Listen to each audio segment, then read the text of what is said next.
The strength of a nation's currency is based on the strength of that nation's economy. And the American economy is by far the strongest in the world. Accordingly, I have directed the Secretary of the Treasury to take the action necessary to defend the dollar against the speculators. I have directed Secretary Connally to suspend temporarily the convertibility of the dollar into gold or other reserve assets, except in amounts and conditions determined to be in the interest of monetary stability and in the best interest of the United States.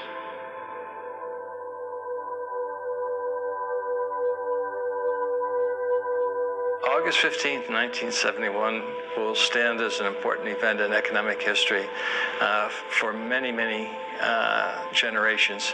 In fact, hundreds of years from now, people will look back to that day. The most unquestioned forms of faith there is. How money is created, the policies by which it is governed, and how it truly affects society are unregistered interests of the great majority of the population.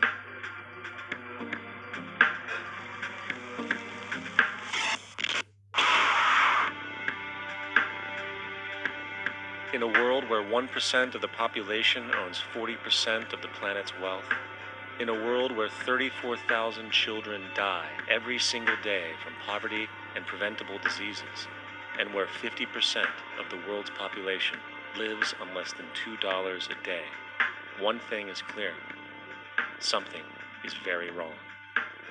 And whether we are aware of it or not, the lifeblood of all of our established institutions, and thus society itself, is money.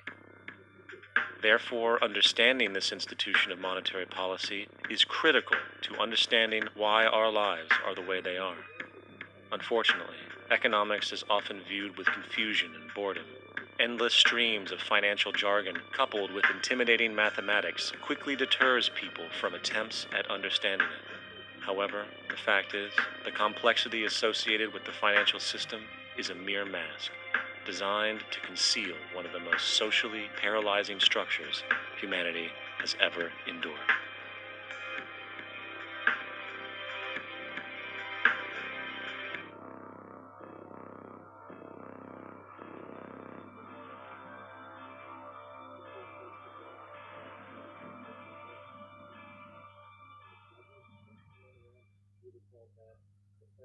A number of years ago, the Central Bank of the United States, the Federal Reserve, produced a document entitled Modern Money Mechanics.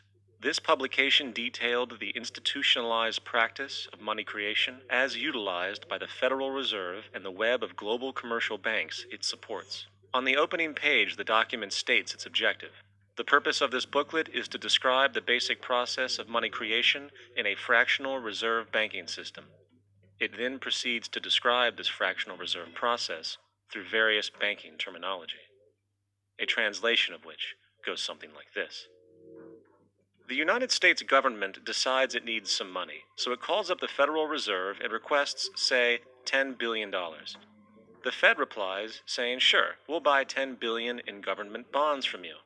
So the government takes some pieces of paper, paints some official-looking designs on them, and calls them treasury bonds.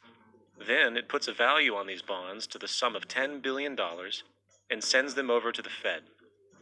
In turn, the people at the Fed draw up a bunch of impressive pieces of paper themselves, only this time calling them Federal Reserve notes, also designating a value of $10 billion to the Fed.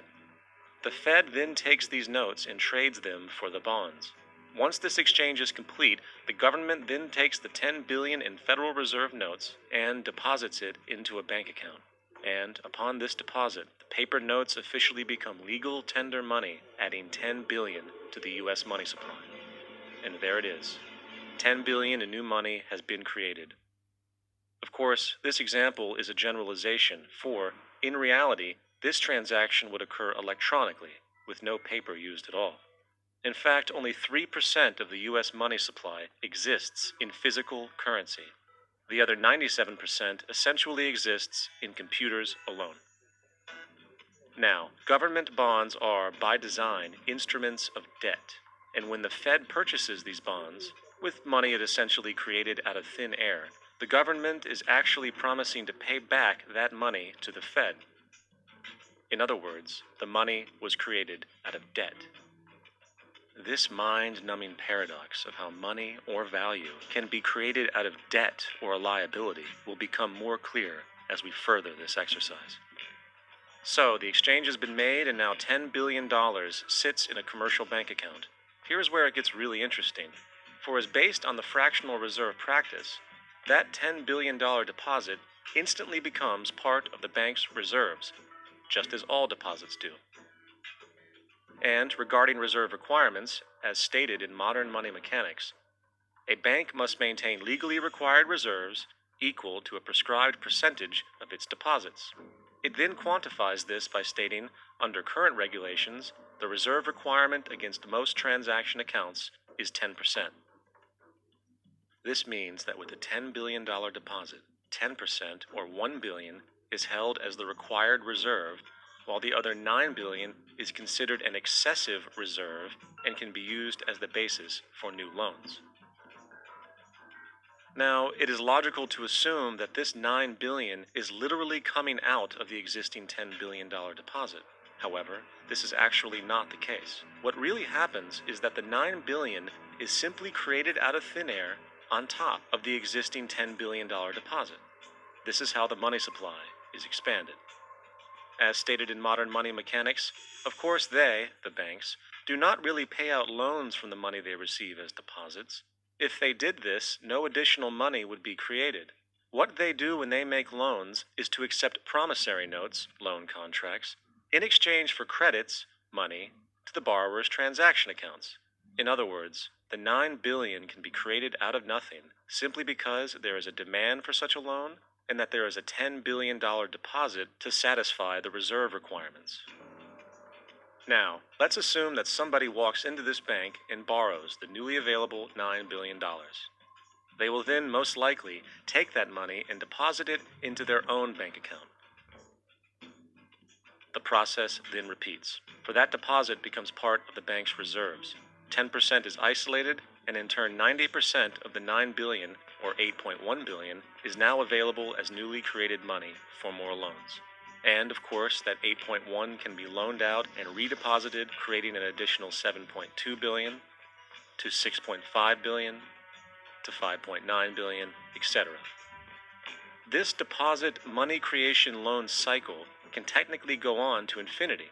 The average mathematical result is that about $90 billion can be created on top of the original $10 billion.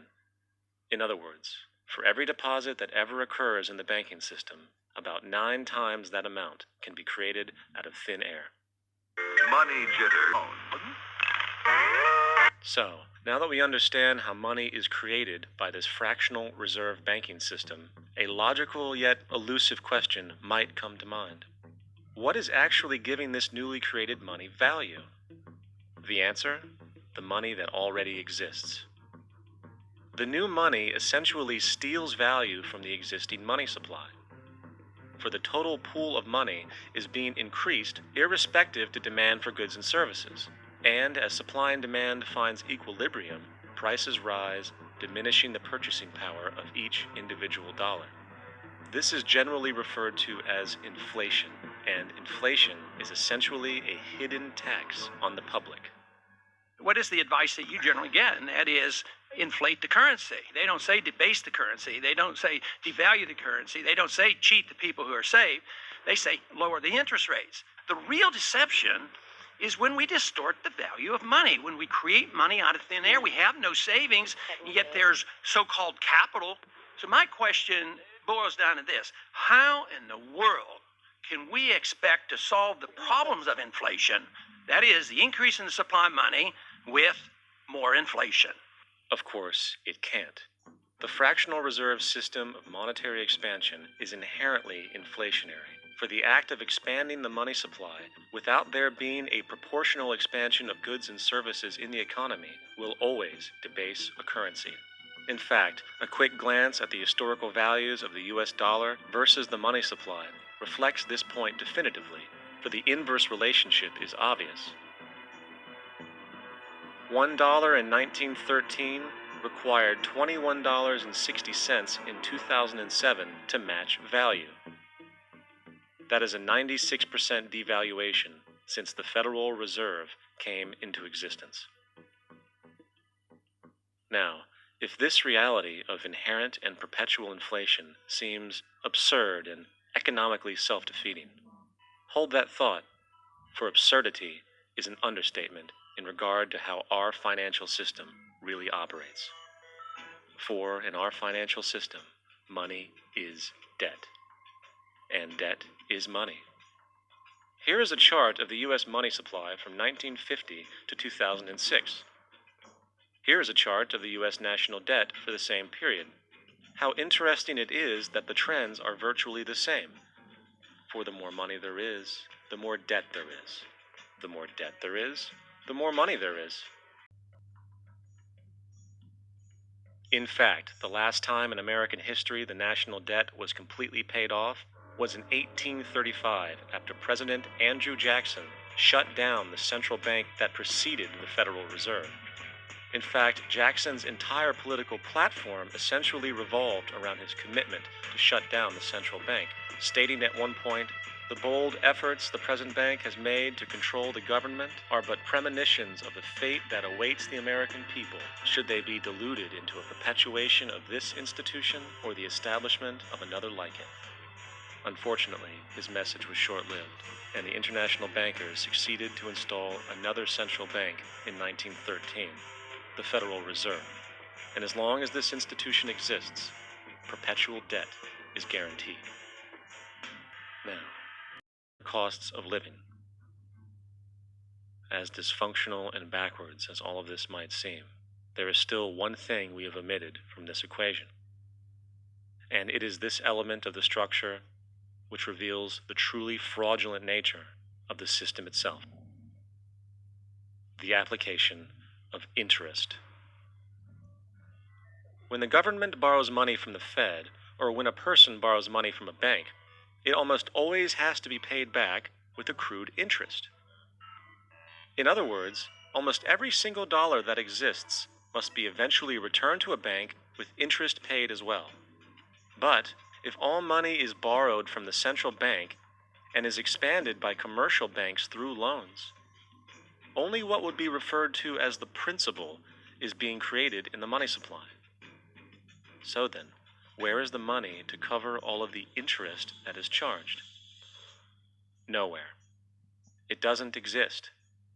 The ramifications of this are staggering, for the amount of money owed back to the banks will always exceed the amount of money that is available in circulation. This is why inflation is a constant in the economy, for new money is always needed to help cover the perpetual deficit built into the system, caused by the need to pay the interest. What this also means is that mathematically, defaults and bankruptcy are literally built into the system, and there will always be poor pockets of society that get the short end of the stick. An analogy would be a game of musical chairs, for once the music stops, somebody is left out to dry. And that's the point. It invariably transfers true wealth from the individual to the banks. For if you are unable to pay for your mortgage, they will take your property. This is particularly enraging when you realize that not only is such a default...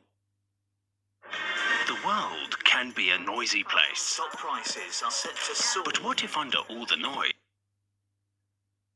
It's inevitable due to the fractional reserve practice, but also because of the fact that the money that the bank loaned to you didn't even legally exist in the first place. In 1969, there was a Minnesota court case involving a man named Jerome Daley, who was challenging the foreclosure of his home by the bank which provided the loan to purchase it. His argument was that the mortgage contract required both parties, being he and the bank, each put up a legitimate form of property for the exchange. In legal language, this is called consideration.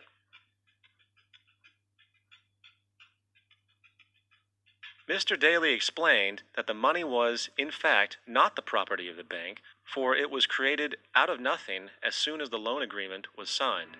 Remember what modern money mechanics stated about loans?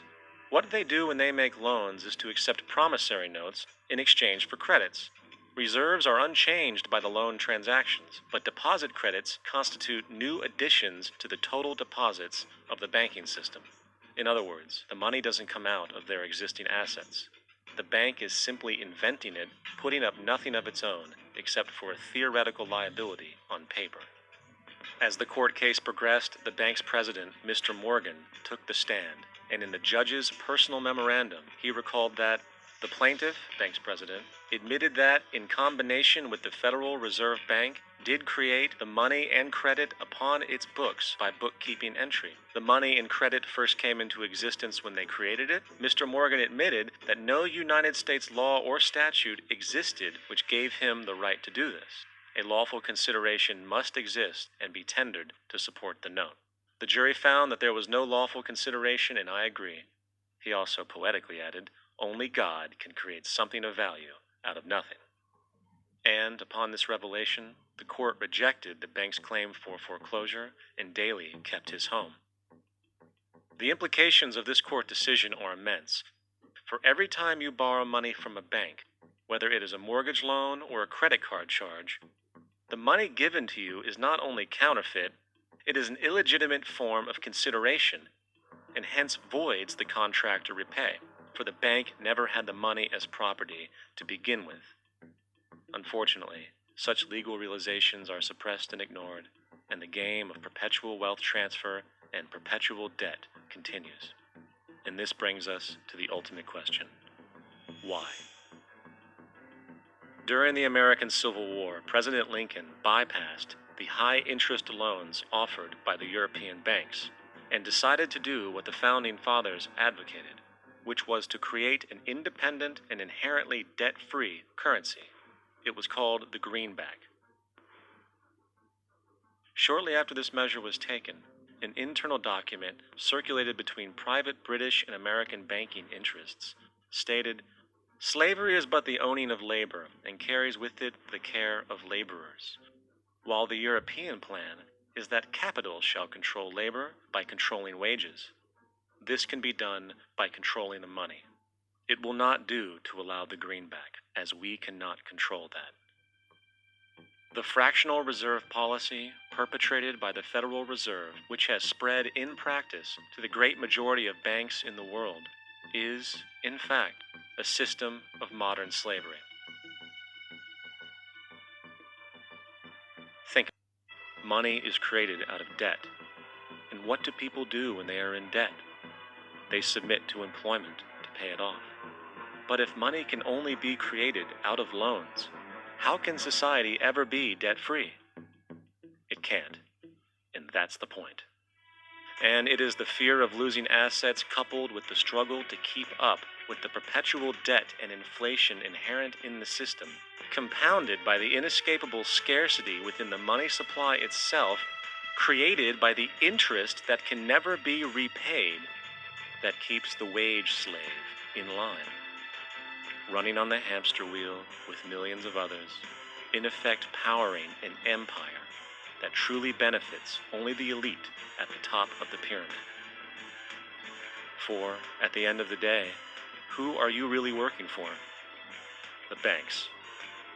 Money is created in a bank and invariably ends up in a bank. They are the true masters, along with the corporations and governments they support. Physical slavery requires people to be housed and fed. Economic slavery requires people to feed and house themselves.